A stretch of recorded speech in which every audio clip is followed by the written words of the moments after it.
up, y'all? This your boy, Bill Bellamy. Welcome to Top Billing, the #1 podcast in the nation for the culture, the movement, and the discussion.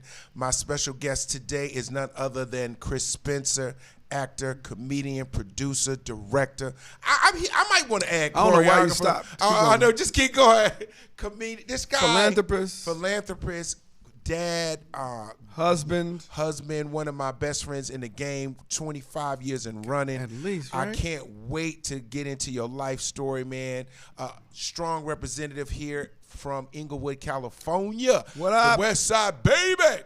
West Side is represented here, but it wasn't represented on the Grammys. I don't understand. The hip hop, 50 years of hip hop, and the only person they showed was Too Short. It was Too Short. Yeah. We have a lot of contributors on the West Coast. You being a true Californian, yes, you felt some type of way when you watched Absolutely. it. Right? I mean, who else?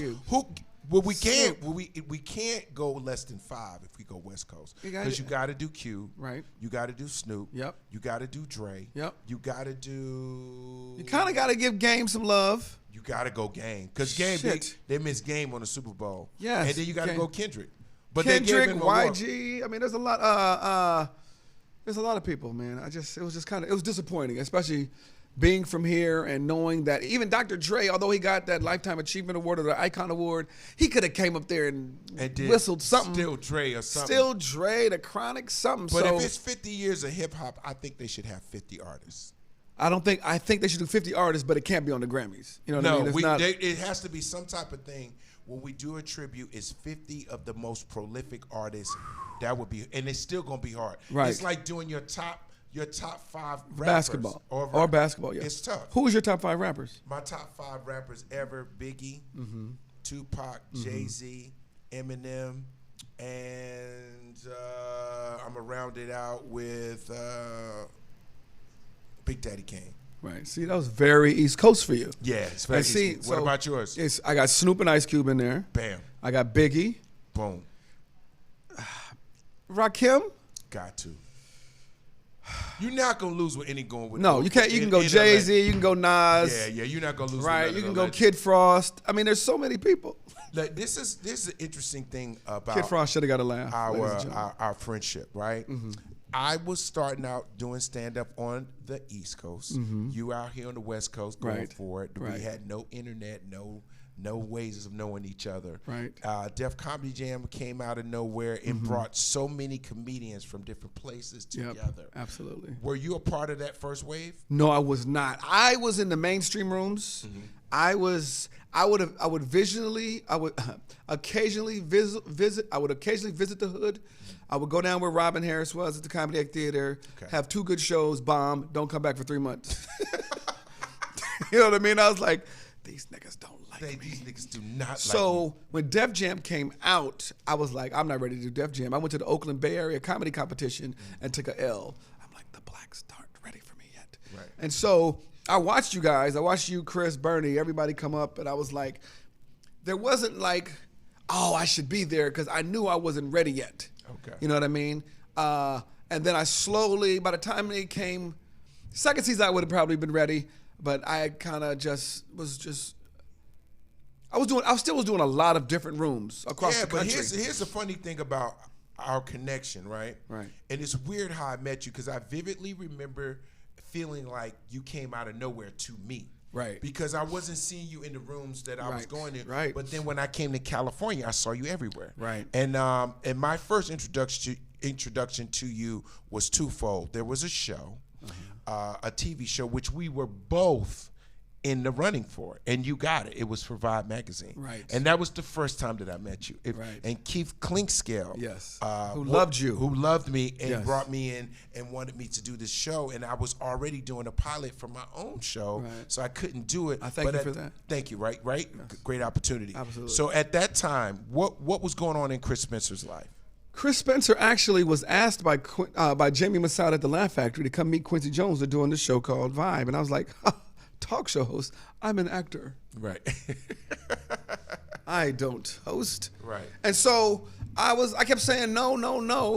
And he said, Jamie was like, please, buddy, just come meet the man. Come meet him. I was like, all right, fuck it, I'll go meet him. I said, but I don't want to meet him because he's gonna talk me into it because he had just discovered Will, Oprah, Whoopi.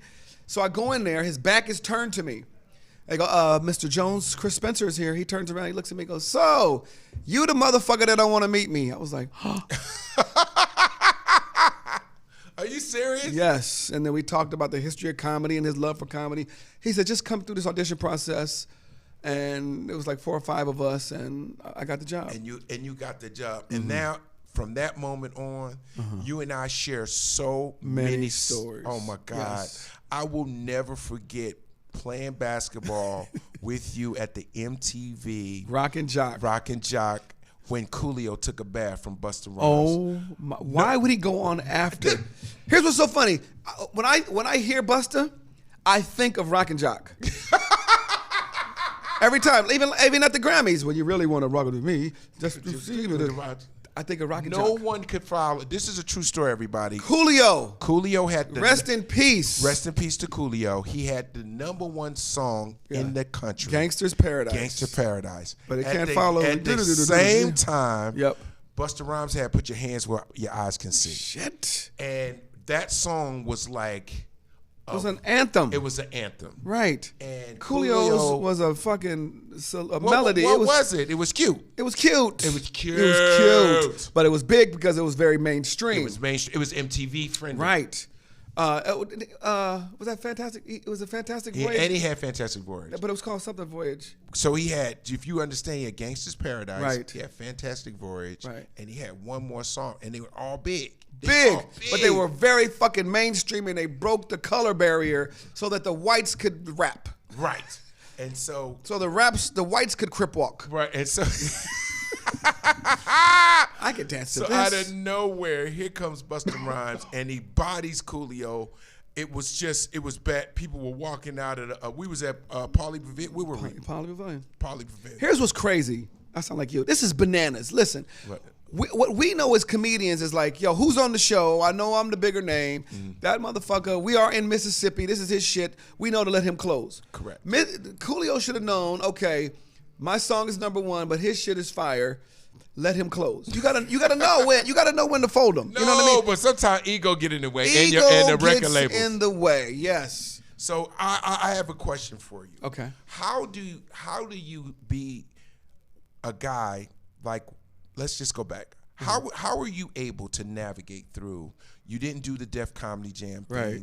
You grinded in the mainstream rooms, and you came back to us, and then you went back, and you've been able to do that, and then you start writing. Right. And then you started writing good shit. Right. And you created a show, Real Husbands House, Real Hollywood Husbands on BET. Real Husbands of Hollywood.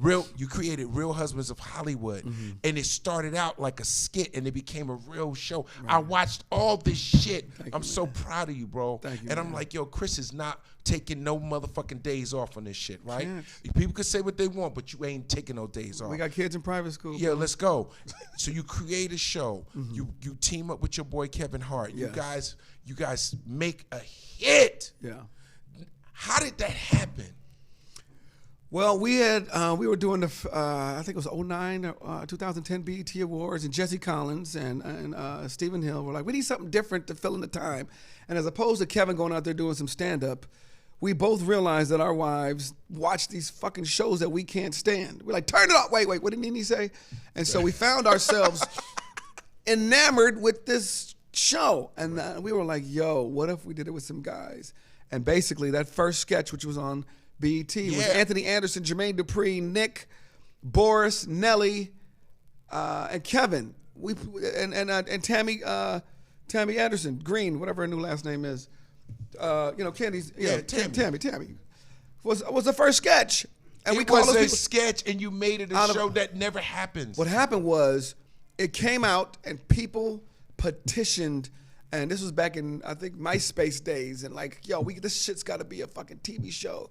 And I said, Stephen Hill, are you reading all these emails? He's like, yeah, we're here, but we don't know. And then the next year, we did the sketch again with Sam Jackson, Kevin, Faizon, and Fabulous. What a collection. What a collection. And it was undeniable. And then we did 5 seasons on BET, and then we did a 6th season on BET Plus. And it's been the gift that keeps on giving. Absolutely, man. Yeah. And it solidified you as a showrunner, executive producer, and a writer. And then, out of nowhere, here comes a movie. I just realized that my whole life has been out of nowhere. The hosting came out of nowhere. Out of nowhere. The series came out of nowhere. And then this directing thing came out of nowhere. So my partner, Eric Daniel, and I, Jeru Tillman, who I used to do Tripping on Tuesdays with. Yes. We knew about the script. He says, yo, I got a guy that might finance it. Right. And that's Ely Samaha, who owns the theater and owns Yamashiro's and half of Sunset. And so we pitched it to him, and he loved it. And then it went away. And then this young guy, a brother named Gino Taylor, met Ely and was like, I want to do some of your projects. What are they? And they gave him a slate. And he goes, this is the first one I want to do, which was Back on the Strip. And so they were like, who's going to direct it? And my partner Eric was like, Chris. I was like, what? That's how it happened. He says, nobody knows, you know all the people, you're everybody's comfortable around you, you're kind of the go-to, you're the uncle, the godfather, the OG, whatever they call you. You should direct this. And I had never directed a feature before. I know. I had done a video, some commercials, 3 pornos, but they didn't air. They didn't air. They never made it. Now, here's the thing that's interesting. I want everybody to know the story. We did a film together that will be out very, very soon. April 21st. We have a date now. April 21st, Back on the Strip. It has the best comedians in the game in one movie. Insane. You have J.B. Smoove, Gary Owen, Faizon Love. You have Kevin Hart, Bill Bellamy, Tiffany Haddish, Wesley Snipes, directed by Chris Spencer. We are ready to rock and roll. And I want to tell everybody how I got to be a part of it, right? Tell them, please. Because during COVID, we had a chat. Right. And we doing man jokes on chat. We send each other videos, doing all this. And in one of the chats, you said, B, you got to read this role for Face. You Face. You are Face. I don't want to hear about it. Just read it. And you call me back. You was not playing. You was like, you read it tonight and call me in the morning. I'm not playing with you. I felt like I had homework. I was like, oh shit, he gonna call me too. Sure enough, 10 o'clock next morning, you call me. What you think? I was like, I'm doing it. You was like, I knew it.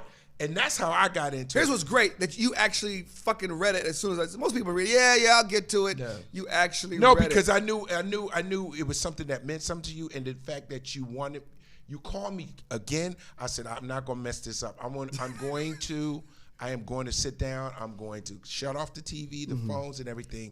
And when I read it, I saw all the dysfunction. I saw the family. I saw the story, and I saw all the comedy. So I was excited. Right, because it's a great story. Tell people the story of the movie. So there's a young guy named his name is Merlin, right? And he wants to be a magician, and he's a horrible magician. And he decides to after losing his girl, he decides to move to Vegas. He's looking for magic work. He can't get any magic work. He does this karaoke show where he's like, I'm not gonna do karaoke. I'm gonna show these guys my magic. So he does the magic, and he does this trick he can't conquer, and he burns off his clothes, and he's got a thing. Yeah, he's got something for the ladies. He's got a strap. They think Pete got to meet Merlin. He's got a strap. He's got a strap. And so you remember the original title was gonna be? What was it? It was My Magic Johnson. My Magic Johnson. Yes. Because it was like a spoof on Magic Mike, but it wasn't really a spoof. But My Magic Johnson. But I called Magic. He's like, nah, we ain't going to do that. We ain't doing that. Right. But we'll support. Me and Cookie will support, but we ain't doing that. Right. So, boom, Back on the Strip, which is a play on 2 words. They're on the strip doing stripping. Yeah, absolutely. You know what I mean? And so, I don't want to give everybody the story, but this brotherhood and this family that forms from when he comes to Vegas and you guys taking him under your wing, because you guys, are retired for like 20 years. So now you're getting back together with him, and then the brouhaha and the fun. And the comedy. And there's a great little love story. Man. It's just a really wonderful movie that you guys will enjoy. And Chris, what's next that you want to do? I mean, you obviously now you can direct. Right. And you have a filmmaker's eye. But here's the thing that I love about you that helps us as comedians, because you are a comedian. Right. You know funny. I know and funny. You can bring out the best in everybody. Right. That's an asset for you. I've been fortunate enough to, I write for all the award shows, right? Can you please tell them Okay, so get your flowers. So let me explain to everybody how these award shows work. So let's say they hired Bill Bellamy to host the MTV Awards. They're gonna give him some writers to write the show, and then Bill is gonna call upon his people, absolutely, me, D-Lay, Buddy Lewis, whoever, to write for him because we know his voice, we know his sensibilities, we know what he thinks is funny and what he thinks is not funny. So I always become that guy for Mike Epps, Kevin Hart, Jamie Foxx, Leslie Jones, Wanda Sykes, Tiffany Haddish, Anthony Anderson, Tracy Ellis Ross, so Taraji, Regina Hall. So they know I know their sensibilities and they trust me. Right. They know, and I'm not afraid to tell the powers that be that Bill Bellamy ain't doing that shit. So let's figure out something else. Right. You know what I mean? There's a lot of other head writers that are like, they just try the joke for them. I'm like, fuck that. Bill don't talk like that. Bill ain't gonna do it. All right. Exactly. Bill is gonna walk. I'm that guy. You know what I mean? So I think a lot of the comedians respect me for that, as well as the powers that be. They go, yo, I understand and that's why essential for us. You know? Absolutely. You know, I'm gonna fight for us.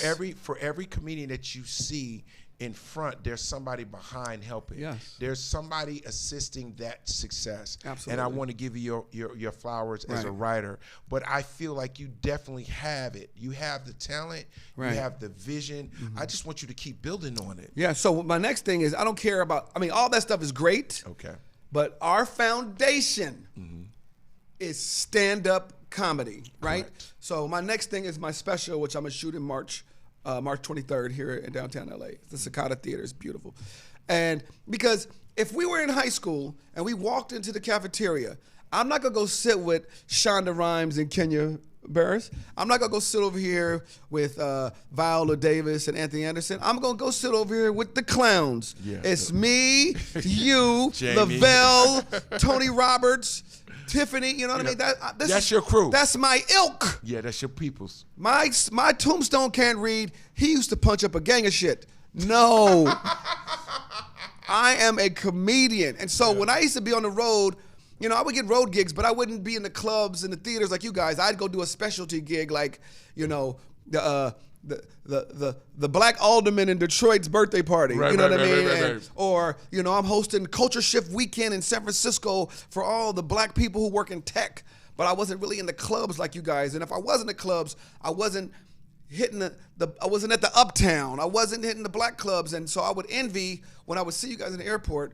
And you guys, you know, some of you guys would envy what I was doing. I was like, no, but I am a comedian. Fuck that I hosted, you know, Marion Barry's granddaughter's birthday party. Yeah, but people don't understand how much the love we have for stand-up, right? Stand-up. It is so much fun, and it's really a passion that's like a blessing and a curse because, like, literally this morning, I got up writing jokes at 5:30 in the morning. Absolutely. Because, like, I just had an idea, and I was like, before I go back to sleep, let me write it out while it's quiet. Here's what's so funny.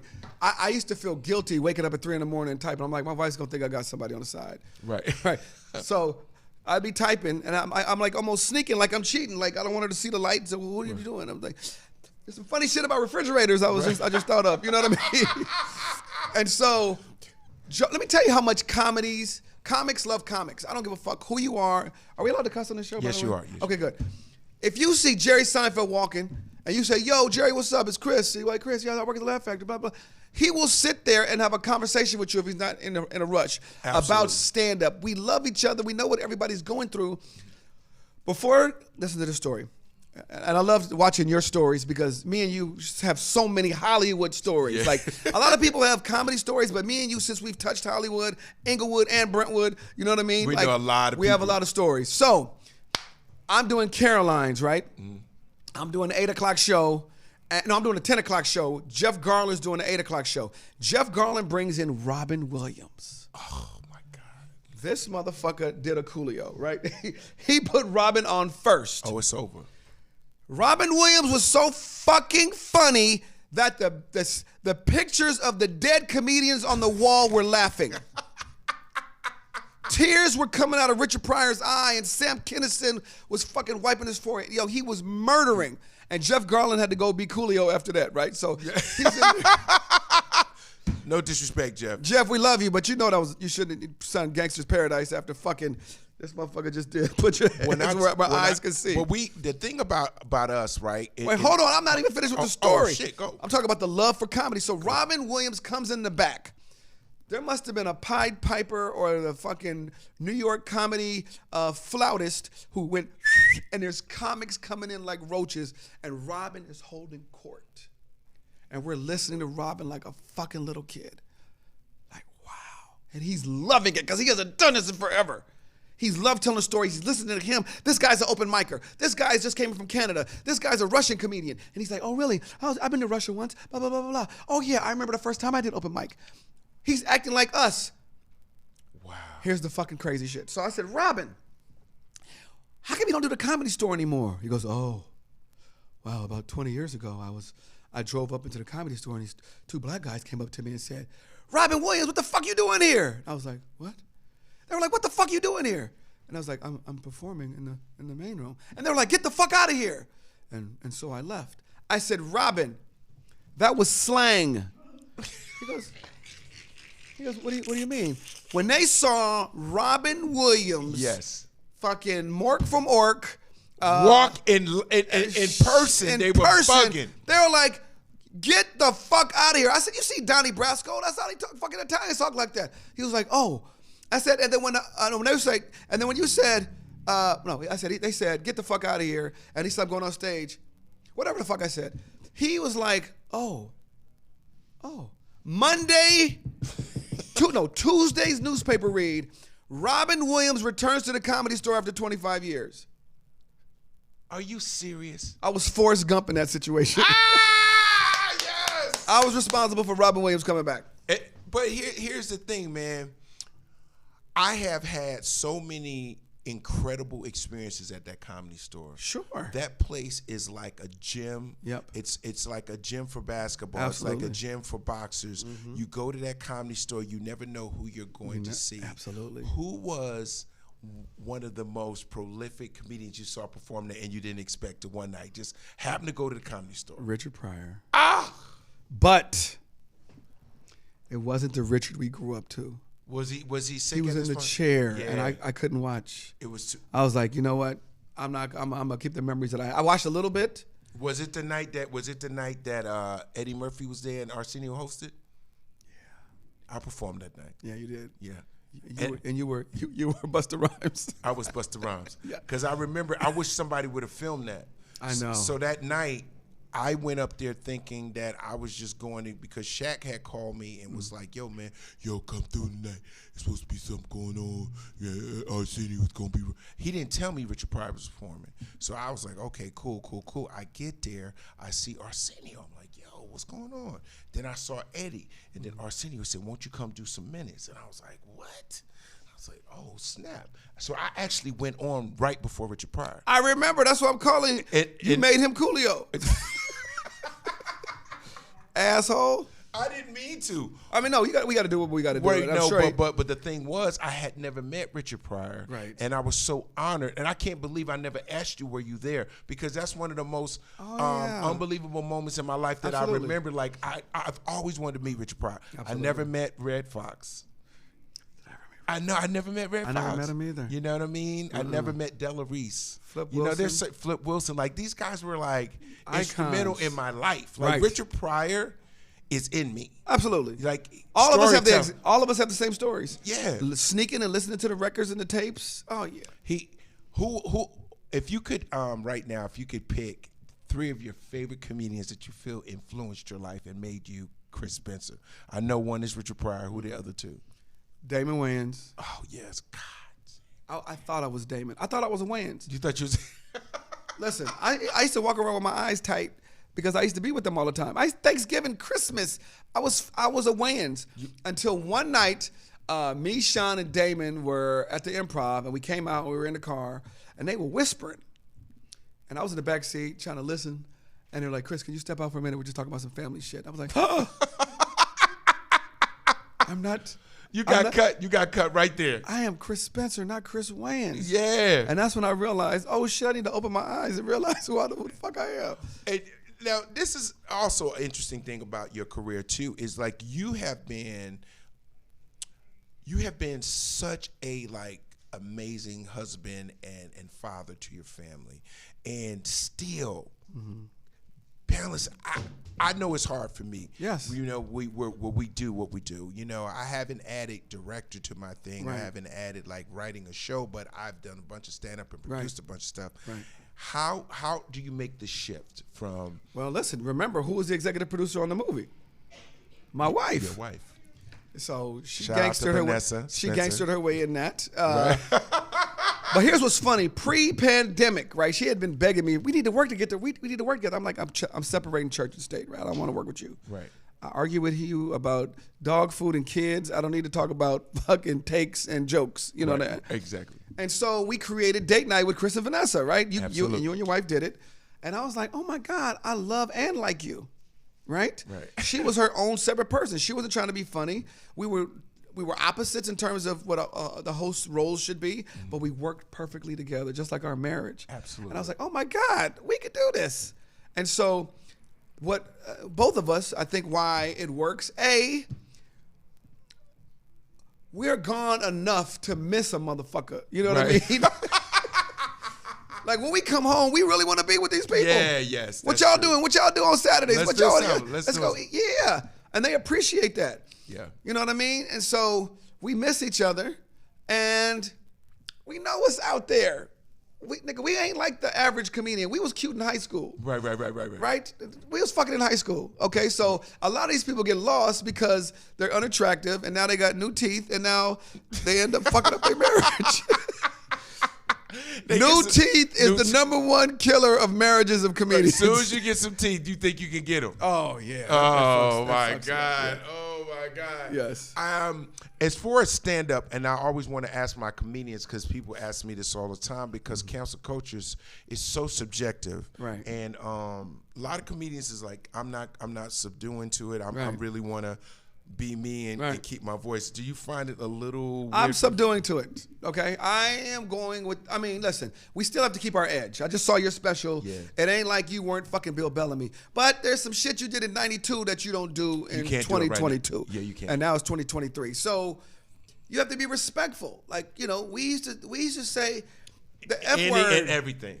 The F word and that word you don't do no more, and we understand. Just like and it's so funny. Like we get a pass, but like some of the white guys who have said some edgy shit back in the day, and now their shit comes up, and they go, you know, that's how we talked around my friends, and I've learned from that. Like we don't really give them a pass. It's like, no, motherfucker, you're racist. You know what I mean? And everybody grows. You know what I mean? Everybody fucking grows. Even if they were racist at one time, I think you have the ability to not be racist no more. And here's what's funny about us. Like, not that we were homophobic, but that F word was a word we used. Yeah. And we didn't even say it to gay people. We said it to each other. You miss a layup. Look at this. Right. Exactly. You know what I mean? But we know not to use it no more. Absolutely. Look at Eddie's special. He says the word. Heavy D in his rap song said the word. You have to adhere to wherever the culture is growing. I like that. Just like you ain't got no more beeper. No, it's done. You got a cell phone. Yeah, you got a cell phone. Okay. With apps. You move, and now you got apps. Yeah. So when you think about your stand up, right? You working on your next special. I'm the best. I'm sorry. You are the best. And what do you want to state? I feel like you still need to make that statement as a stand-up. Absolutely, yeah. I feel like, you need your Chris Rock. I remember Chris Rock's first special that was at the Apollo. That was the benchmark for me. Like that was the second one. Remember the first one they thought he wasn't black enough. And then he came back with bigger and blacker and did it in the blackest city, Harlem, at the blackest theater possible, the Apollo. Chris Rock, shout out to you. You motivated me with that special. That thing is a monster. Monster. It's in the Smithsonian. Yeah. Who's your top 5 comedians? My top 5? Yeah. My peers? Your peers. My peers. Chris Rock, Dave Chappelle, Kev, Jamie, Kat. It's fucking damn near mirrors mine. Yeah, it's like, I could maybe flip 1 or 2, but these guys, I just feel like they all have, and if I could throw Martin in there too, but it's just like, these guys have done what it is to be a comedian first, and they just grew from there. Like they really, they're cemented in the story of comedian. Yes, DL, you can add DL. DL, interchangeable. Cedric, interchangeable. Yeah. Steve, Steve did a whole hour clean. Like, okay, I'm not normally clean. I'm gonna do an hour clean, and murdered it. Well, like, when you have the gift, it don't matter. It don't matter. The bad words are extra. Yeah, they're just dressing. Exactly. Yeah. So and it's unfair to actually have a top 5 with us. I mean, we can have our favorites, and sometimes it can shift from year to year. You know what I mean? But there's so many great, funny people. You know what I mean? Even people like Scruncho. Oh, I love Scruncho. Jesus, he's an incredible story. T.K. Kirkland. I don't know if you're allowed to say their names in the same sentence. Yes, you can. But T.K. Kirkland is fucking hilarious. A genius. Corey Holcomb. Tony Roberts. Tony Roberts. Oh, my God. My little bro, D-Lay. Lavelle Ali Crawford. Sadiq. Sidney Castillo. Yo, what? Sidney is a problem. Sidney Castillo, James I don't know. Davis. I don't know what they waiting on. Tony Baker. Tony Baker. There's a lot of guys out here that are like they're like one thing. One more thing. Zainab Johnson, have you ever watched her? Oh, yeah. She's brilliant. Ambria Allen. Ambria. Jackie Fabulous done found her little footing. What? Yeah, she's murdering. I haven't seen Jackie in a minute. Oh, I yeah. love she's Jackie. So funny. She was on Who's Got Jokes as well. I know she was. See, the thing that I love about Chris is that you're a comedian's comedian. And by that I mean like you root for everybody, you charge for yourself, and you're like you love our fraternity. I love our fraternity. Like it's so cool because there's very few people that I feel. I mean, we all have a competitive spirit. Sure. You know, we want to be the funniest that night. Yes. We want to have a great set. Right. But I'm saying like you genuinely want everybody to win. We should win. And you've always been like that. We should win. I mean, why are we competing against each other? Like, I want to go see Bill Bellamy movies. I want to go see Kevin Hart movies. I want to go see, you know, Tiffany Haddish movies. I want us all to win. And then I want us to uplift the next generation. Right, and do things together. Like, I don't know why there aren't more collaborations because like we do. These dudes didn't get pussy in high school. Okay, that's what happened. Because pussy really is the equalizer. It's the key. Because if you're in the movie with me and I didn't used to get pussy in high school, then you might take the pussy that I got now that I got my new teeth. Right. But if you've been fucking forever, it's like, yeah, anybody can come. Come on, what is it? Denzel, come on, get in the movie. Hey, on the show, this is a portion of our show we call All Facts. We ask you a question, and you got to tell the truth. Okay. You got to tell the truth. Okay. All right, everybody. All Facts with Chris Spencer. Chris Spencer, you get an opportunity to be on the show and headline with your greatest comedians. Alive or dead? It doesn't matter, but you have to close and you have to do well. Who would you put in front of you? I can't be Coolio in this scenario. Shit. And listen, folks out there who still gangbang with Coolio, I love Coolio. We were friends. We're going to do a project together. Right. Matter of fact, let me shout out Coolio real quick. The first script that I've ever written in my life was because of Coolio. Me and Daryl Heath wrote this movie called A Lot of Lemons about this used car lot, and it was supposed to star Coolio. No way. Paul Stewart brought us in. He was managing and working with Coolio. My first time typing. So shouts out to Coolio. Rest in peace. Okay, now. All facts. All facts. I got to close. You got to close. You got to follow the people you putting on the show. Go ahead. I'll follow anybody in L.A., right? So I want Eddie. You going to put Eddie Murphy? Eddie Murphy. Oh, you trying to work tonight. Yeah, I'm going to make him host. Okay. I love it. Yeah. I'm gonna put my. This is my. These your guys. This is my Mount Rushmore. Your Mount Rushmore. Go. You ready? Go. It's Richard. Damon. Tiffany Haddish. Daryl Heath. Oh, people sleep on Daryl Heath. Daryl Heath is a problem. I'm gonna do a documentary called "Where the Fuck Is Daryl Heath?" Daryl, wherever you are, bro, come back. And we talk all the time. We did a show not too long ago. Oh my God. He is brilliant, bro. Yeah, he is brilliant. Yeah, absolutely. You lucky you didn't put Tony Roberts on there. I'm not fucking following Tony Roberts. I wouldn't follow Tony Roberts at my family reunion. Yo, Tony Roberts is a hurricane. You know we're doing the Humor Mill Awards. Are you really? Yes, February 22nd, right here at the Directors Guild. I'm hosting. Tony Roberts is co-hosting. Johan is on the show. That's gonna be good. That's great they're giving energy. awards. Ralph Farquhar is going to get Icon of the Year. George Wallace is going to get Legend. Something. Legendary. Something crazy. Yes. Okay, one more. Yeah. Okay. All right. Your next movie, following you Tony get the best. You get as much money you want to make your next film as a director. But I want you to be in this one as well. Okay. What is your cast? Give me your favorite people you want to put in the next film. Okay. I would love to do some sort of a heist. Okay, cool. Our version of Ocean's 11. Boom. Right, with us. Okay. We all rob Nick's check cashing. No. And Nick is there. And I would like it to be a combination of all my funny friends. You know, Okay. I gotta. Listen, I'm like Scorsese. Right. So y'all four are following me everywhere I go. JB, Gary, Faizon, and Bill. That's easy. That's it. At- Tiffany's coming. Yes. Kim Whitley's coming. Right? Lunell. We got to throw Lunell in there. Lunell is coming. Lunell, she a scene stealer. Lunell will Jesus. say something funny. You know she going to kill it. You know I've been doing shows with that's a fucking beast. Who? Remember Caroline Ray? Yes. Sabrina the Teenage Witch? Yo, Caroline Ray. I hosted an event. Did I say Gary Owen? Of course, Gary Owen. Oh, yeah. John Witherspoon. John Witherspoon. And legend. When I say Caroline Ray ain't nothing to play with, she's nothing to play with. Me and Caroline, we're in Brea Improv, one of them, and we're talking. She goes, "Oh my God, I just realized." She was looking around. I go, "What?" She goes, "I fucked my boyfriend in that bathroom right before the show." Okay, so I want some teriyaki chicken wings with the. I was like, she's brash, raw, Yeah, funny. And then she'll go home and take care of kid. So real quick, before you get out of here, man, tell everybody how to follow you, and also tell them about Back to the Strip. Back on the Strip. Back on the Strip. Yeah, so you can follow me on Instagram at @TheRealChrisSpencer. For those of you who just got out of jail, MySpace, Chris Spencer. Facebook is Chris Spencer. For the older audience, Black Planet, Chris Spencer. Back on the Strip. Friday, April 21st is when it comes out in a theater. 2,000 screens we got. Let's go. We're not fucking around with no streaming like everybody else. We gonna hit the theaters. We in the theaters, and fucking baby. cross our fingers. Let's go. One more time.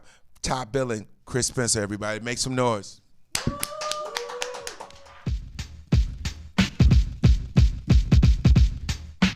Milk is chillin', Giz is chillin'. What more can I say? Top billing. Chris Spencer, actor, director, producer. Hold on. Yeah. Used to be a basketball player. Used to be a basketball.